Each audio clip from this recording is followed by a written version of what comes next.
네, 오늘은 8월 20일 금요일입니다. 본문은 시편 65편 1절에서 13절 말씀, 시편 65편 1절에서 13절의 말씀을 제가 봉독하겠습니다. 하나님이여, 찬송이 시온에서 주를 기다리오며 사람이 서원을 주께 이행하리이다. 기도를 들으시는 주여, 모든 육체가 주께 나아오리이다. 죄악이 나를 이겨싸우나 우리의 허물을 주께서 사하시리이다. 주께서 택하시고 가까이 오게 하사 주의 뜰에 살게 하신 사람은 복이 있나이다. 우리가 주의 집 곧 주의 성전의 아름다움으로 만족하리이다. 우리 구원의 하나님이시여, 땅의 모든 끝과 먼 바다에 있는 자가 의지할 주께서 의를 따라 엄위하신 일로 우리에게 응답하시리이다. 주는 주의 힘으로 산을 세우시며 권능으로 띠를 띠시며 바다의 설렘과 물결의 흔들림과 만민의 소요까지 진정하시나이다. 땅끝에 사는 자가 주의 징조를 두려워하나이다.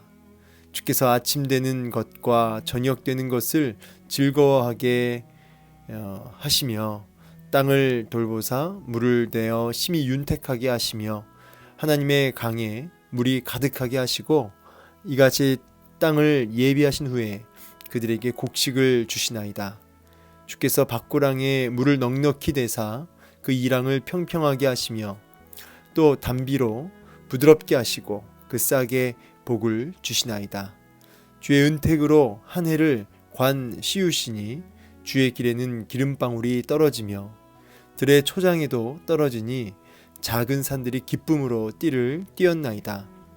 초장은 양떼로 옷 입었고 골짜기는 곡식으로 덮였음에 그들이 다 즐거이 외치고 또 노래하나이다. 아멘. 다윗의 시라고 해서 이제 시편 65편을 보게 되는데요. 시편 65편은 이제 감사시입니다. 이제 시의 종류가 이제 여러 가지가 있는데 이제 찬송시, 감사시 이렇게 부를 수가 있습니다. 오늘 본문은 그래서 이제 시작이 하나님이여 찬송이 시온에서 주를 기다리오며 이렇게 시작하는데요. 여러분, 우리가 오늘 이 정확한 배경을 다 알 수는 없지만 놀라운 풍요와 놀라운 은혜로 하나님 앞에 감사와 또 터져나오는 찬송의 고백으로 오늘 본문이 쭉 흘러가고 있습니다. 신앙생활에서 감사라고 하는 것은 얼마나 이렇게 중요한지, 감사만 잘해도 신앙생활 잘할 수 있다, 이렇게 목사님께서 말씀도 하셨는데요. 이 감사라고 하는 것, 왜 그러냐니까 감사는 결국은 하나님을 향한 무한 신뢰에 대해서 보여주고 있는 것입니다. 하나님을 향한 온전한 신뢰. 환경이 좋아서 감사도 있지만 환경이 열악하고 어려워도 하나님을 향한 신뢰, 또 하나님의 이끄심과 인도하심을 향한 확신 때문에 어떤 상황에서도 자족하며 하나님 앞에 감사를 올려드리는 것 자체가 하나님을 경배하는 것이고 하나님을 향한 믿음의 아주 결정적인 모습이라고 할 수 있겠습니다. 그래서 감사는 신앙인의 마땅히 나타날 아주 대표적인 열매라고 할 수 있습니다. 어떤 목사님이 이제 저에게 이런 얘기 하신 적이 있어요. 우리가 기도할 때 주시옵소서 기도만 너무 많이 하는데 한번 한 30분 정도를 감사의 기도만 한번 해봐라, 이렇게 제안을 하신 적이 있습니다. 우리가 주시옵소서 기도, 그것이 나쁜 것은 아니지만 정말 하나님 앞에 우리의 신앙을 담은 믿음의 고백으로 감사의 고백, 시작부터 끝까지 감사로만 한번 우리의 기도를 가득 채워봤으면 좋겠습니다. 30분 쉽지 않습니다. 한번 감사로 가득 채워놓는 감사의 고백만으로 한번 우리의 기도를 이렇게 가득 채워보는 그런 시간들이 반드시 정기적으로 있었으면 좋겠습니다. 이 감사는 우리의 신앙에 아주 결정적인 역할을 하기 때문이죠. 반대로 근심과 불평과 원망은 하나님을 향한 이제 불신에 기인하기 때문에 하나님을 향한 신뢰하지 않는 그런 하나님의 신실하심을 부정하는 그런 모습이기 때문에 반대되는 이 원망과 이 낙심과 자꾸 낙심에 빠지고 원망에 빠지고 절망에 빠지는, 근심에 빠지는 것은 이 불신으로 죄에 해당합니다. 반면에 감사는 신앙이 열매이며 고백이라고 할 수 있는데요. 자, 그래서 여러분 오늘도 감사로 가득 채우기를 원하고요. 그러나 이제 세상 사람들이 말하는 어떤 마인드 컨트롤의 어떤 감사는 절대 아닙니다. 우리가 웃을 일이 있어서 웃는 게 아니라 자꾸 웃다 보면 웃을 일이 생긴다라고 하는 식. 감사할 일은 없는데 자꾸 감사하면 감사할 일이 생긴다. 이건 다 세상에서 말하는 원리고요. 그것은 나쁜 건 아닙니다. 그것은 정신 건강이나 어떤 마인드 컨트롤에 있어서 아주 좋은 거죠. 그러나 그것은 신앙과는 좀 관계가 없는 겁니다. 신앙에서의 감사는 철저하게 대상이 있습니다. 대상, 감사의 대상, 하나님을 향한 감사의 고백이지 믿음에 대한 하나님을 향한 확신과 그분의 성품, 그분의 능력에 대한 확신을 가지고 터져나오는 하나님이 주셨다라고 하는, 허락하셨다라고 하는 그런 고백의 의미에서의 감사인데 어떤 마인드 컨트롤이 아니라는 것이죠. 그래서 하나님을 향한 철저한 신뢰에 의한 하나님에 대한 감사, 철저하게 이 부분이 세상에서 말하는 마인드 컨트롤하고 이렇게 구분된다는 것을 꼭 기억했으면 좋겠습니다. 그래서 오늘 하루도 감사의 대상이신 하나님을 향한 분명한 인식을 가지고 그분의 성품과 그분의 능력을 향하여 감사의 고백으로 가득 채울 수 있는 이런 것이 우리의 신앙에 가득 있길 원합니다. 그래서 하나님이여 찬송이 시온에서 주를 기다리오며 사람이 서원을 주께 이행하리이다. 이제 이게 무슨 말이냐면 기다린다, 침묵한다 이런 뜻인데요. 시온, 예루살렘, 하나님의 임재 초소인 이 시온에서 주님을 찬송하기를 열망한다는 의미로 이해하시면 좋을 것 같아요. 열망한다. 막 기다리는 거죠. 주님을 마땅히 찬송해야 할, 또 감사로 화답해야 할 하나님의 백성들이 막 열망하는 겁니다. 하나님을 향한 그 찬송을 하고 싶어서, 감사의 고백을 하고 싶어서 막 기다리고 있는 모습. 그러면서 사람이 서원을 주께 이행하리이다. 서원이라고 하는 것은 이제 맹세잖아요. 그러니까 하나님을 향한 나의 신앙 고백을 담아서 하나님과 약속했던 것들을 내가 이행하겠다는 거죠. 이것은 감사로 나타나는 열매의 한 가지입니다. 여러분, 우리가 어떤 하나님과 약속을 지킬 때 이게 하나님이 내가 이걸 주셨기 때문에, 감사의 거리를 주셨기 때문에 내가 하나님 앞에 받았으니 내가 드리겠습니다. 이제 이런 의미로만 보시면 안 되고요. 항상 빚진 자의 마음이죠.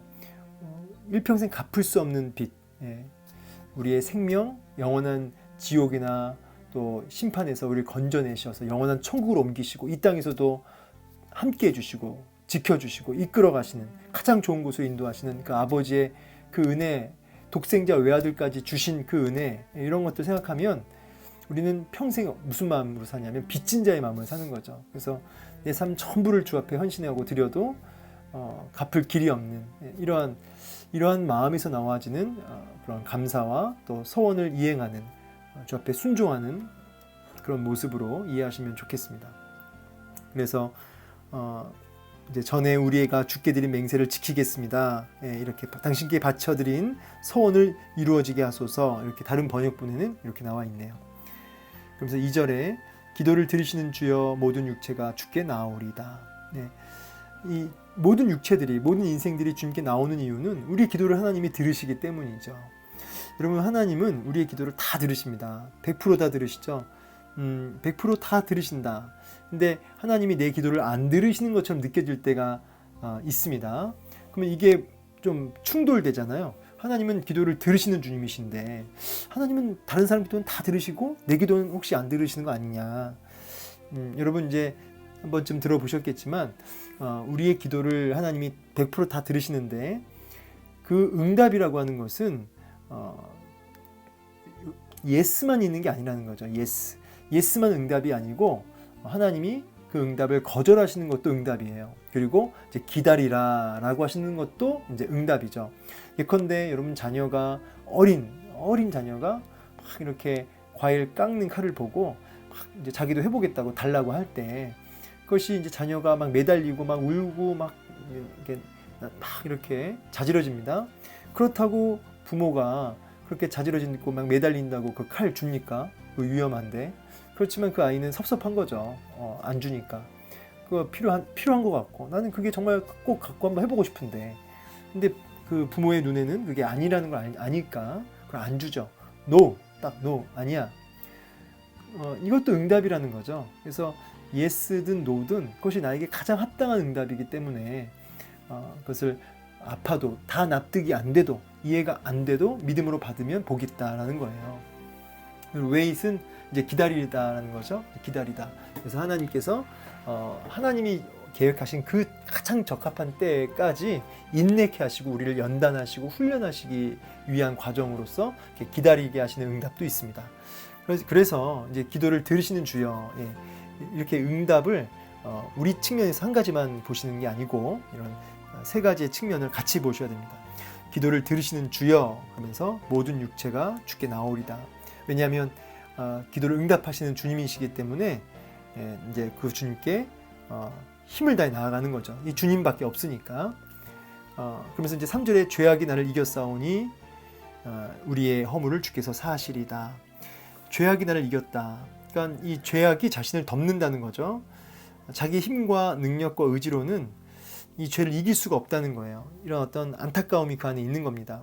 하나님은 하나님은 참 찬송 받으실 만하고 우리의 기도를 들으시는 주님이십니다. 그런데 정작 나는 그 죄악 앞에서 자꾸 실패하고 넘어지고 낙심에 빠지고 절망에 빠지고 자꾸 이 죄를 반복해서 짓는 자신의 모습을 보면서 이제 안타까워하는 거죠. 근데 거기서 끝나는 게 아니라 그러나 우리의 허물을 능히 덮으시고 능히 허물을 그 죄악된 허물을 이렇게 사하시는 그 하나님이 되심을 이제 이 시인은 고백하는 거죠. 그래서 주님께 나오는 이유가 뭐예요? 우리의 기도를 들으시는 주님이시기 때문에 그 주님께 나아가는 것도 있지만 그 주님이 우리의 그 허물을 우리의 모든 그 참 대책 없고 소망 없는 나의 연약함을 고치시고 나의 허물을 나의 죄악을 사하시는 주님이시기 때문에 나의 죄악을 씻겨내시는 주님이시기 때문에 그 주님께 나아간다라는 것이에요. 그래서 오늘도 우리의 기도를 들으시는 주님 그리고 우리의 모든 허물과 우리의 죄악을 씻겨내시고 사하시는 그 주님 앞에 힘써 나아가야 되는 거죠. 은혜의 보좌 앞으로 담대히 나아갈지니라. 그래서 여러분 그 로마서에도 사도 바울이 이제 한 놀라운 고백을 이제 보면 그러므로 내가 한 법을 깨달았노니 곧 선을 행하기 원하는 나에게 악이 함께 있다. 그러면서 내 속사람으로는 하나님의 법을 즐거워하지만 내 지체 속에서 한 다른 법이 내 마음의 법과 싸워서 내 지체 속에 있는 죄의 법으로 나를 사로잡는 것을 자기가 본대요. 그러면서 24절에 오호라 나는 공고한 사람이로다. 이 사망의 몸에서 누가 나를 건져내랴. 너무 안타까워하는 거죠. 안 되는 자신의 연약함을 보면서. 근데 25절 우리 주 예수 그리스도로 말미암아 하나님께 어떻게 오히려 감사합니다. 감사하리로다. 그런즉 내 자신이 마음으로는 하나님의 법을 육신으로는 죄의 법을 섬기노라 하면서 오히려 찬양으로 끝나고 있죠. 자, 오늘 이 말씀이 그대로 이 시편 기자의 고백이랑 연결됩니다. 자기가 연약하고 죄 앞에 무너질 때마다 오직 뭐밖에 없는 거예요. 그 예수 그리스도의 그 속죄의 은혜밖에 없는 거죠. 그래서 뭘로 끝나요? 감사와 찬송으로 끝나는 거죠. 주님밖에 없습니다. 주님께만 그래서 나아갈 수밖에 없습니다. 라는 고백입니다. 자, 그러면서 이제 4절인데요. 주께서 택하시고 가까이 오게 하사 주의 뜰에 살게 하신 사람은 복이 있다. 주님이 주권적으로 그렇게 택하시고 자기에게로 나오게 한다는 거죠. 그래서 주의 뜰, 주님의 임재 안에 살게 하시는 그 사람, 뜰이라고 하는 것은 이제 하나님 앞에 예배드리는 그 장소라고 할 수 있는데 임재 처소라고 보시면 좋겠습니다. 주의 뜰, 주의 임재 안에 살게 하신 사람은 복이 있다. 여러분 그래서 가장 큰 복이 뭡니까? 라고 저한테 물어보신다면 저는 주저하지 않고 성경에 나오는 여러 가지 복이 있지만 가장 큰 복은 임마누엘이라. 임마누엘이 무슨 뜻이죠? 하나님이 우리와 함께 하신다. 가장 큰 복은 복의 근원 되시는 하나님이 함께 하시는 거죠. 그래서 오늘 이 시인도 다른 것이 아니라 택하시고 부르시고 그 임재 안에 살게 하신 그 사람이 진짜 복 있는 사람이다 라는 고백을 하고 있는 거예요. 그러면서 우리가 주의 집, 곧 주의 성전의 아름다움으로 만족하리다. 그러니까 진정한 만족은 다른 것이 아니라 하나님의 임재 안으로 들어갈 때 하나님으로부터 나오는 그 하나님의 그 선하심, 하나님의 그 아름다우심, 이게 아름다움이라고 하는 것은 결국은 하나님의 성품이거든요. 하나님의 속성이에요. 하나님의 성품, 그분의 선하심, 그분의 그 능력들을 깊이 깊이 경험하고 맛보고 체험할 때 뭐예요? 진정한 영혼의 만족이 주어지는 거죠. 그래서 영혼의 진정한 만족이 하나님의 임재 가운데 하나님을 맛봄으로 뭐가 나와요? 감사가 나오고 찬송이 나오는 것이죠. 그래서 주의 임재 안에 살아가는 그 사람이 진짜 복 있는 사람이다 라고 말하는 것입니다. 그래서 이제 시인은 이제 다른 시편에 이렇게 나오죠. 시편 84편 10절에 주의 궁정에서의 한 날이 다른 곳에서의 첫날보다 나은즉 악인의 장막에 사는 것보다 내 하나님의 성전 문지기로 있는 것이 좋습니다. 이렇게 얘기하죠. 그래서 금은보화 뭐 휘황찬란한 집이 아니라 정말 내가 문지기일지라도 그곳에 하나님 모시고 살면 거기가 좋습니다라는 고백이죠. 그만큼 하나님의 임재 속에 사는 것이 얼마나 복되냐, 얼마나 복되냐. 그리고 이제 이런 말씀이 있습니다. 우리가 그 안에서 그를 믿음으로 말미암아 담대함과 확신을 가지고 하나님께 나아감을 얻었다. 이렇게 나와요. 이제는 우리가 성전이라고 해서 어떤 뭐 예루살렘 성전이나 어떤 건물이 아니라 예수 그리스도를 통해서 하나님 앞에 이제 나아갈 수 있게 된 것이죠. 그래서 예수님을 통해서 하나님의 임재 안으로 얼마든지 언제든지 여러분 바로 계신 그 자리에서 담대하게 나아갈 수 있는 것이죠. 그래서 하나님과 동행하는 복을 풍족하게 누릴 수 있게 된 것입니다. 그래서 우리 구원의 하나님이시여 땅의 모든 끝과 먼 바다에 있는 자가 의지할 주께서, 여기서 이제 모든 끝과 먼 바다는 다 이제 열방, 이방인들을 열방을 가리킵니다. 열방에 있는 모든 자들이 결국 붙들고 소망하고 전적으로 의지할 분이 바로 주님이시라는 거예요. 왜냐하면 그 주님이 선민 이스라엘일 뿐만 아니라 이방인들, 전 모든 이 땅의 열방의 모든 인생들의 진정한 구원주가 되시기 때문이죠. 죄를 사하시고 우리를 죄와 사망의 권세, 마귀의 권세에서 구원하실 하나님이 되시기 때문에, 그 주님뿐이시기 때문에 의를 따라, 의는 아주 공평한 그 공의로우심을 따라 어미하신 일이라고 하는 것은 이제 놀라운 일인데, 크고 영광스러운 놀라운 일이 이제 어미하신 일인데, 이게 뭘 가리키냐면 이제 구원의 역사죠. 구원의 역사, 심판의 역사로 구원과 심판을 통해서 우리에게 응답하시리다. 제가 이제 그 단어의 의미를 좀 간단하게 설명해 드렸는데, 결국은 심판하시고 공의롭게 심판하시고 또 당신의 백성들을 구원해내시는 그 구원의 하나님이시기 때문에 열방의 모든 인생들의 유일한 구원주, 유일한 소망 되신다라고 말씀하고 있는 것입니다. 우리에게 구원으로 응답하시는 주님, 주는 주의 힘으로 산을 세우시며 권능으로 띠를 띄우시며, 그래서 이제 하나님의 그 놀라운 능력을 얘기합니다. 여기 산을 세우셨다. 이 산이라고 하는 것은 뭔가 이렇게 견고하고 아주 좀 변하지 않는 어떤 확고한 이런 이미지가 이제 산인데요. 이제 그 당시 산은 정말 그야말로 대단한 거죠. 산이라고 하는 존재는 아주 크고 불변하고 이런 존재인데, 그런 큰 산도 하나님이 다 만드시고 세우신 것이다. 그리고 그 하나님의 그 권세와 능력으로 띠를 띠신다. 그러니까 하나님께서 모든 것들을 하나님이 다 주관하신다는 의미로, 그 큰 권능과 그 힘으로 모든 것들을 다 주관하신다는 의미입니다.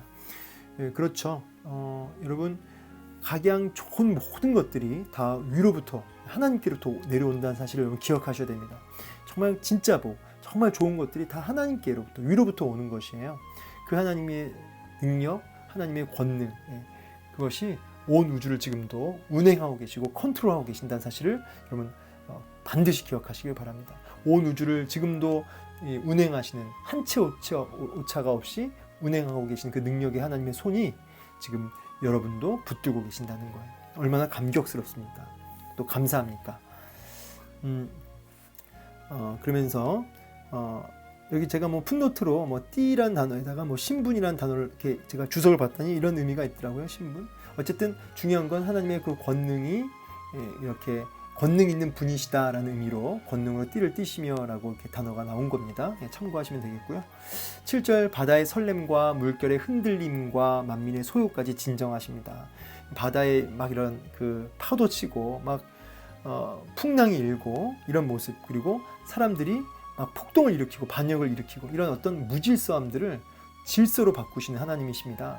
그래서 우리 하나님을 무슨 하나님이라고 그러죠? 질서의 하나님이시라.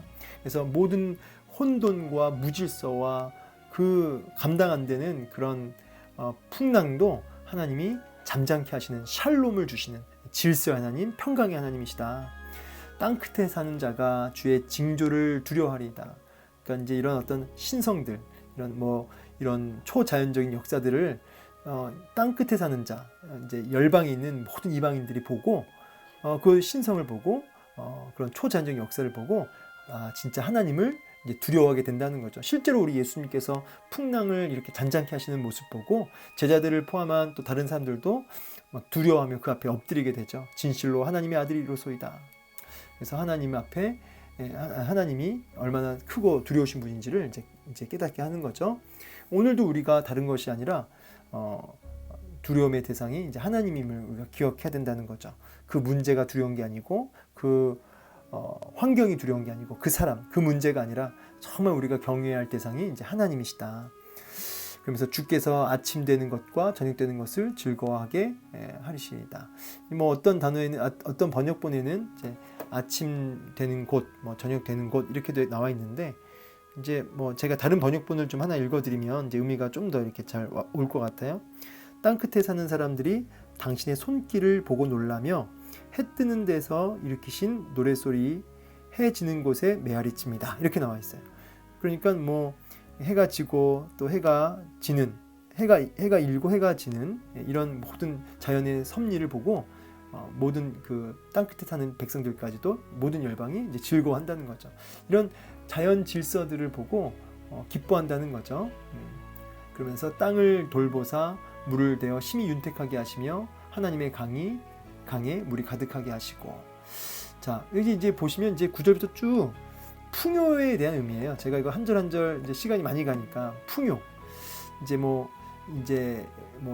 땅에 돌보사 물을 대신다. 이제 비를 내셔서 이렇게 수확 윤택하게 하시고 많은 수확을 이제 거두게 하시고 또 물이 풍요롭게 하시고, 그래서 이제 곡식이 풍성해지는, 일용할 양식이 풍성해지는, 밭고랑에 물이 넉넉하고 그 이랑도 이제 밭고랑인데 이렇게 고르게 이렇게 평평하게 하시면서 또 풍요롭게 이렇게 수확하게 하시는 그런 부분을 이제 묘사하고 있습니다.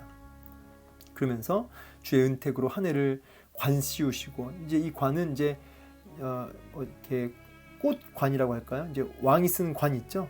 그래서 그 해를 영광스럽게 했다는 거예요. 왕관 씌우듯이 그렇게 관을 씌우셔서 영광스럽게 하셨고, 그 왕이 이제 관 쓰고 이제 지나가는 그 길에 마차가 막 가면 너무 풍요로우니까 막 가득 곡식을 싣고 마차가 이제 가는데 그 왕이 가는 그 길에 너무 막 풍요로우니까 막 기름방울이 떨어지는, 그러니까 풍요로움을 막 그림으로 이미지화 시키는 것입니다.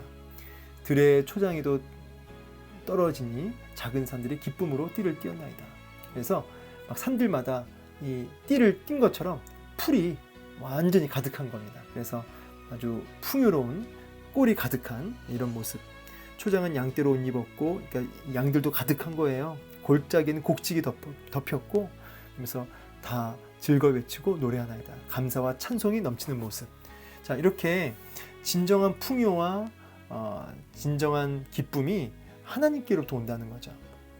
자, 오늘 이제 말씀을 이제 마무리하면서 이제 우리의 문제는 뭐냐면, 하나님께로부터 진정한 풍요와 어떤 은혜가 쏟아진다는 사실을 진짜 복이 하나님 손에 있음을 우리는 자꾸 망각하고 다른 것들을 열망하고 다른 것들을 붙들려고 해요. 그렇다고 여러분 하고 있는 일을 열심히 하지 말라는 게 아니라 열심히 하는데, 그것을 쥐고 계신 분이 하나님이심을 기억하시고 하나님 손에 있다는 거, 반드시 하나님 손에 있다는 거, 그걸 분명히 기억하시고 그것을 주시는 분, 진정한 복을 주시는 분, 바로 하나님 앞에 우리가 집중할 수 있어야 돼요. 그리고 그 하나님을 향해 우리가 무한 신뢰의 고백으로 감사. 오늘 하루 한 가지를 좀 도전해드리자면, 진짜 복은 임마누엘이니까 오늘도 주와 동행하면서 감사로 좀 가득 채울 수 있는, 감사와 찬송으로 가득 채울 수 있는 그런 기도와 그런 삶이 오늘 여러분 삶에 가득 채워지길 원합니다. 마인드 컨트롤 하지 마시고 하나님을 향한 그 임마누엘, 주님을 의식하면서, 주님과 동행하면서 하나님을 향하여 그렇게 감사의 고백을 오늘 하루 뭐 한 12번 아니라 수시로 그렇게 한번 자리 이동할 때마다 감사의 고백을 입술로 그냥 형식적으로 말고 마음을 담아서 감사의 고백을 올려드릴 수 있는 하나님, 특별히 나를 구원하신 그 구원의 하나님을 특별히 고백하는, 감사로 고백할 수 있는 하루 되시기를 주의 이름으로 축복합니다. 그러할 때 우리 뒤에 나오는 놀라운 풍요가 여러분의 삶과 가정과 자녀들에게 가득 넘치기를 축복합니다. 감사합니다.